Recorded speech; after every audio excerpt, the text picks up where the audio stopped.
कर्मचारियों ने लगाई सुक्खू सरकार की वाट, बुरे फंसे सीएम सुक्खू, अब देने होंगे लाभ। अब हाई कोर्ट ने जारी किया ये बड़ा आदेश, सफेद हाथी और जनता के पैसे की बर्बादी। आखिर क्यों बंद करने पड़े हिमाचल के 18 सरकारी होटल?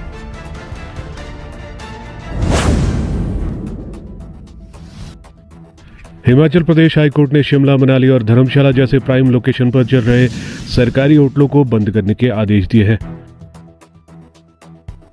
हिमाचल हाई कोर्ट ने 2 दिन में 2 अहम फैसले सुनाए हैं। इन फैसलों की वजह से सुक्खू सरकार लोगों के निशाने पर आ गई है। पहले कोर्ट ने हाइड्रो प्रोजेक्ट कंपनी के 64 करोड़ रुपए 7% ब्याज सहित ना लौटाने पर दिल्ली में हिमाचल भवन कुर्क करने के आदेश दिए। दूसरा, अब हिमाचल प्रदेश पर्यटन विकास निगम HPTDC के घाटे में चल रहे 18 होटल को बंद करने के आदेश दिए गए हैं। इन होटलों में साल भर में 40% ही ऑक्यूपेंसी रही। अहम बात है कि हाई कोर्ट ने यह फैसला रिटायर कर्मचारियों की ओर से दायर याचिका पर सुनाया। रोचक बात यह है कि कोर्ट ने सोलन के चायल में प्रसिद्ध होटल चायल पैलेस को भी बंद करने के आदेश दिए हैं। ये होटल साल 1891 में बना था।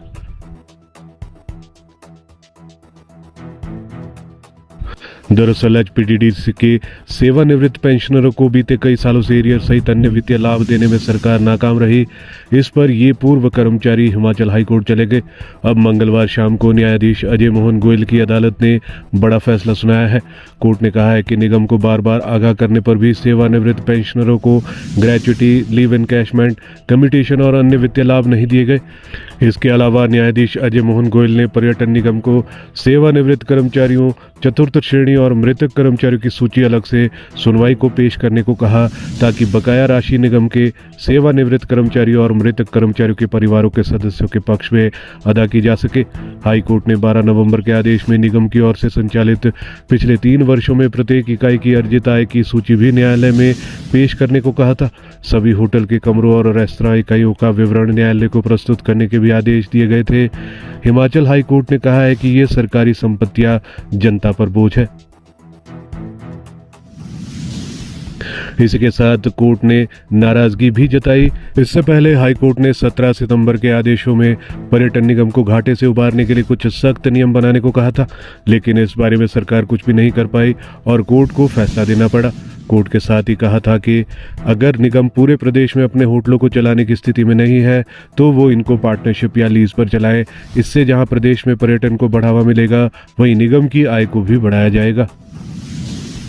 40% से भी कम ऑक्यूपेंसी। अदालत ने अपने आदेशों में साफ किया है कि इन निर्देशों की अनुपालना करना पर्यटन निगम के प्रबंध निदेशक की व्यक्तिगत जिम्मेदारी होगी। अदालत ने कहा कि इन होटलों को साफ सुथरा रखने के लिए जो स्टाफ जरूरी हो वही इनमें रखा जाए और बाकी स्टाफ को अन्य होटलों को स्थानांतरित कर दिया जाए, ताकि जहां स्टाफ की कमी है वहां पर स्टाफ की भरपाई हो पाए। 25 नवंबर तक सरकार को इस संबंध में फैसला लेना होगा। गौरतलब है कि सोलन के होटल चायल में 50 कमरे हैं और बीते 3 साल में इस होटल में सालाना ऑक्यूपेंसी 40% से भी कम रही है। कोर्ट ने इन्हें बताया सफेद हाथी। सुनवाई के दौरान कोर्ट ने नाराजगी जताते हुए कहा कि 17 सितंबर को सरकार इस मामले में ठोस योजना बनाने के लिए कहा गया था, लेकिन सरकार की तरफ से इस मामले में जरा भी कदम नहीं उठाया गया। इसलिए पर्यटन विभाग की तरफ से जनता के पैसे को ऐसे बर्बाद होने नहीं दिया जा सकता।